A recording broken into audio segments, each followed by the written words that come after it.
Happy 50th birthday to the youngest of the action stars in cinema, Dwayne "The Rock" Johnson. Happy birthday to him. I don't care. Good luck. Billy, you were off last week when the news broke that The Fast and the Furious has got a new director now. Yeah. This is scandalous, or were you upset? Did it bother you? I thought everybody was shit show. Wow. I thought everybody was family here. What happened? I don't know what's going on with that. I'm a little concerned about that situation because they haven't named the director yet, have they? I know that Justin Lin stepped aside. I think he's still going to be on as a producer, but oof. What happened? We brought back Han Lu because of him, because he thought that story wasn't told yet, so he came back from the dead. Now we're going to have to explain that, but the director that had that vision isn't going to be there. It's just a whole... How many of them has he done? How many of them has he done? Es tremendo arroz con mango. Yeah. What has he done all of them, or no? Not all of them. To be honest with you, I don't know what's going on, because they're supposed to be filming back-to-back ones right now, which are supposed to be the last two. It's supposed to be like a two-parter, 10 and 11, right? But are they going to get started? Vin Diesel then is talking about how ghosts are going to reappear, which we all know that means Paul Walker's going to be in it somehow. The director steps aside. Hobbs doesn't want to be in it. Like, what are we doing here? Are we gonna close this out like we're supposed to, or are we not? What are we doing? I am reading he directed 5 of those movies and that he quit because Vin Diesel is too difficult. Which is a surprise to no one. It seems like this whole thing is too difficult. All the personality dynamics, everyone's got too big of an ego, and also I find it hilarious that you think that are we going to wrap this up? We're not wrapping this thing up. Well, this thing is going to continue in perpetuity. No, this is supposed to be. This is it. This is it's not. Yeah, this is it. It's one big final episode, which is two-parter, 10 and 11. No, it is. This is it. And then they'll come back in like 10 years and do it again. But for now, there's not going to be more Fast and more Furious? No, this is it. This is as fast and as furious as we're getting. They're going to have an entire section of Universal Studios dedicated to Fast and Furious in 20 years. They should, yeah. The Fast and Furious franchise is going to get sold like the Marvel franchise got sold. Good. This is the IP of this generation. Which makes me deeply sad. A veteran producer who's involved in the film said that Lynn is giving up between $10 to $20 million. I'm reading here from the Daily News. It also says that Diesel shows up late to the set, he doesn't know his lines, and he's always out of shape. Well, that seems impossible. Out of shape?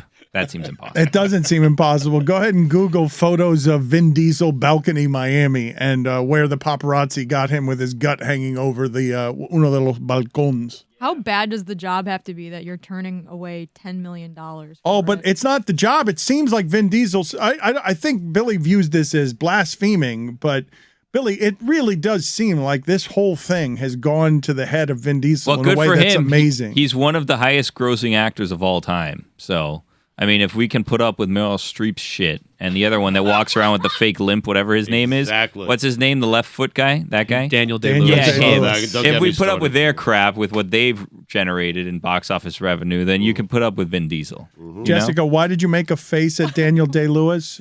I don't know. Billy, what did Meryl Streep do to you? I mean, come on. Enough. She's enough. the Hollywood What has she won? No. Exactly. What has she won? How much has she grossed? Enough. Overrated. Probably a lot. She's been in so many movies. That's the She's point. Acted Right. for decades. Mm-hmm. Yeah, well. Always gets nominated, never brings home the hardware. Being something That's good. Not true. She's won an Oscar. At least one Oscar. Yeah, but she's been nominated like 30 times. Very bad win percentage. But if you win the one time, it doesn't even matter what your win percentage is. Like, you have the hardware. You just need one now. Pity win. You just need one. It's an Oscar. It's not an NBA championship. She got it late in the career. Everyone felt bad. Exactly. The Academy felt bad for her. Like Susan Lucci. So does Leo's not count? Nah, not really. No. Stugotz, this runs against what did he win for? This runs against your theory that Frank Vogel. Really? He didn't say a word. I mean, what did he do? I actually agree with you on that. He should not have won for that film. He should have won for Wolf of Wall Street or The Departed. Your movie takes are not consistent with your sports takes. That if you win one championship in Stugotz, they're different things. I mean, movies are movies, sports are sports, Dan. You do need to win a championship. But in the movies, when you're Meryl Streep and everyone makes a big deal, it's like everyone will say, it's like Chris Paul. Mm-hmm. Top 5 actors of all time, Meryl Streep. No, she's not. Okay? She's won one award. Mm-hmm. Okay? She's won one title. That's all she's won. She should have won. Like, she's been to the finals, right? Like 18 times, but only won the chip once. Yeah. Terrible. Yeah, it's not good. Yeah. And by the way, sports is hard, acting is not. Like very different things. In sports, you're actually doing things. Acting, you're pretending Has to do she won things. more than She's once? won 204 awards. Oh, just please. FYI. But like, Yeah, come but the on. big award. Exactly. She's won two Oscars for actress in a leading role for The Iron Lady and Sophie's Choice. How many times have you been nominated? 17. Okay. Right, exactly. And One that for- gets you one sent for down to supporting Triple actor. A. She won Jordan, for right. supporting Totally in different. Kramer versus Kramer. Well, That was a good She's movie. won Yeah. BAFTAs. Good movie. Back when Ed how many Marinero Kids' was Choice big. Awards has she won? That's probably where the bulk of these are. God damn, bitch, I'm not a teen choice. You could reach us at LeBatard Show at any time. Someone writes in, I find myself fast forwarding through more of the show than I do actually watching or listening to the show. Sad but true, became a PC virtue signaling pseudo woke echo chamber. She's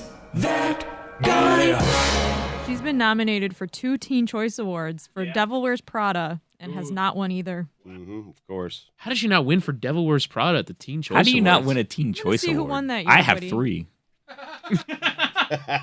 Jessica, I wanted to get to something that Pirates of the Caribbean won everything that year. Of course. Jessica, you could check out what Jessica is doing with Mike Golick Sr. on Golick and Smetty. Some of it is college football. They have got Notre Dame locked down, but they talk about more than just college football. But you have noticed as college football falls apart, as the walls fall over, the fortresses of injustice are just crumbling before our eyes in a way that has, the University of Miami clearly now run by somebody who is associated with something called Life Wallet that can pay athletes $400,000 a year to transfer from K-State and a car. You've got the head of the NCAA, Mark Emmert, who has been, God almighty, the face of white power protecting shitty injustices in college sports, now stepping down, Stugotz, at the perfect time, just sort of sliding out the door. Never mind. Stuck the landing. This is changing too much. I'm out of here. Stepping down in 2023. I've made everybody as much as I can. The walls have caved I've in. made myself as much as I can. Everybody. My sham is up. I'm walking out now as the leader of the NCAA, one of the great grifts of all time. He was making like almost $3 million a year to not do anything. Like Roger Goodell at least gives press conferences so that he can shield the owners from criticism. Mark Emmert basically was never seen in public. The only time people saw him was when he handed like the NCAA trophy to the Kansas City Jayhawks as he was investigating them for impropriety. Also, I said Kansas City on purpose because that is what he said when he handed them the trophy. I was asleep though, so I didn't see it live. One of the great fraud con jobs of all time. Mark Emmert to just be an empty suit presiding over the nonsense of mall cops policing things that couldn't be policed as athletes made money. And now it's all dissolved. Like, you can't unsee what just happened. You presided, sir, over nothing but injustice.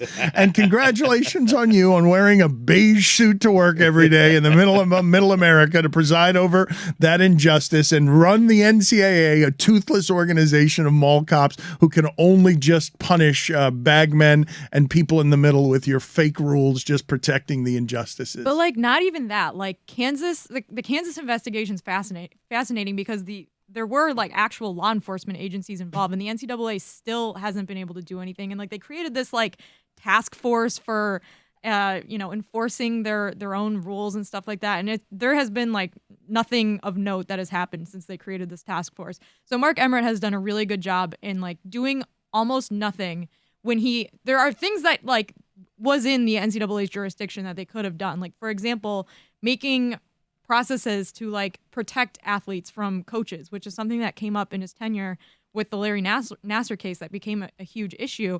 Same with Jerry Sandusky, although it happened before he was like in charge of the NCAA, where you see all these things happening and you're like, what can we do here? Because we're not a legal body. Like we're not. Oh, but if the grift is always for profit and not protection of athletes, like that was never the skeletal structure of what it is that he was overseeing. The grift was the illusion of the NCAA was that it was to protect players and to maintain the facade of amateurism. And like it failed at both things clearly because of the Supreme Court ruling last summer in which all 9 justices ruled against the NCAA. Like, do you know how rare it is for all 9 justices Especially to now. agree on? Brett Kavanaugh himself was like, this whole system is whack. Like no one agreed on it. And so this is why we're in the current state we are with college football and college basketball and all the quote unquote revenue generating sports. But it was amazing last week because Mark Emmert signed an extension to work till 2025 and then decided he was going to step down in 2023. And there was like some real old school, old fashioned columning happening, Dan. Like old, like Dan Le Batard style, like college football columnists just eviscerating this guy. Like Dan Wetzel had a line about, I'll read it to you because he was great. He was great on the subject of how impotent this whole thing was. It harkened back to a newspaper column era that I was like, wow, you miss when there's just like a bad guy that we can all agree is a bad guy. He wrote, the 69-year-old will finish his term with almost no support or respect from major athletic directors or many conference officials who operate on the front lines of college sports. Most have seized the reins and tried to run things without him. Eventually, even his former peers at the university presidential level, Emmert was the former campus leader at Washington and LSU, gave up. Maybe the job was impossible, corralling a vast and diverse association of individual institutions and guiding them through a time of turbulence certainly isn't easy. Bless whoever tries next. Yet it's almost impossible to imagine anyone who could have done it worse. Laughing all the way to the bank, though. I mean, he made a lot of money. He didn't leave a great mark on sports. More for others than for himself. Things are probably worse than when he started. I don't know how you measure those sorts of things. Even as college football is bigger than it's ever been, right? Because what's the job? What is the job? Is it to protect all the students, or is for football to make all the money for everybody? That is a great. What is the role the NCAA plays in 2022? I don't know, because the conferences have, for football at least, have completely taken over and created their own rules. And as we saw with like COVID being the main thing that I think shifted public opinion so quickly in such a way, was the conferences deciding, okay, so the NCAA is not going to tell us or decide what our rules are going to be about testing, about whether or not we're going to have a season, about any of this stuff. Like, they're punting, and now we have to figure it out. So the Big Ten, the Ivy Leagues, the MAC, they canceled the football season. And the SEC and the ACC were like, we're still going to have football. And then the Big Ten changed their minds. And so like this whole clusterfuck ensued. And so there was no rhyme or reason to it. And Mark Emmert is like the only person that could be seen as a central organizing leader of the sport. He was trying to hide in the shadows, unsuccessful bureaucrat at the very end, because there are no other faces we can attach to this injustice. And now the university presidents and the athletic directors have more power than the NCAA, and they probably always have had that power, but now it's very black and white because they make more money. They have better TV rights deals that earn their athletic departments more money, and they have their own brands. Like, the brands of each of these schools is bigger than that of the NCAA. He did the job. The job is to be Roger Goodell, to be the piñata, to be the illusion of law enforcement, even though you're totally toothless. The job to be the face of all of that. Pretend to protect the student athlete while being dressed in a beige suit as a lie. All you were doing was protecting the money, and there was no other outcome that would have been you keeping your job that wasn't simply protecting the money, protecting the injustice for as long as it could be protected before it all collapsed in his face. And if you're someone who doesn't like the players having, this transfer portal thing where it seems like there's free agency, and you don't like players getting paid millions of dollars for what seems like pay for play and not actually like NIL endorsement deals, you can look no further than the NCAA, because they're the ones who punted on all of this and let it go to the Supreme Court and tried to get Congress to fix everything with college athletics instead of taking a proactive stance.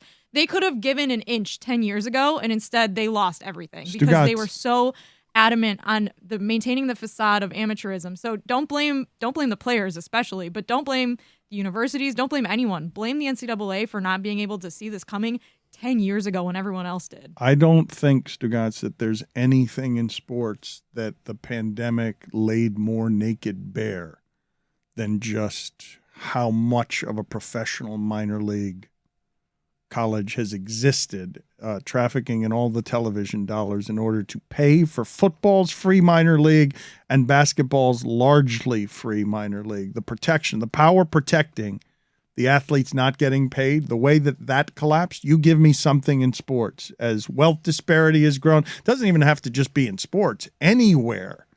I don't know much that has been more exposed than the artifice of this collapsing in a heap the moment it sustained some actual pressure. Faster, Stugotz, there are certain things, right, over the last 20 years, whether it's marijuana or gay athlete in a football locker room, there are certain things that have collapsed, not quickly enough, but in my lifetime, which I was not expecting. Right. This has been 2 years. This has not been gradually collapsing. Has been quick, yes. This has not been gradually collapsing. This is something that the polling showed as recently as a few years ago, that people wanted to keep athletes broke, Stugotz. As Northwestern unionized, as the Northwestern football team unionized, you'd have a hard time anything in sports finding something that was more exposed as greed and fraud than the NCAA and this guy overseeing it.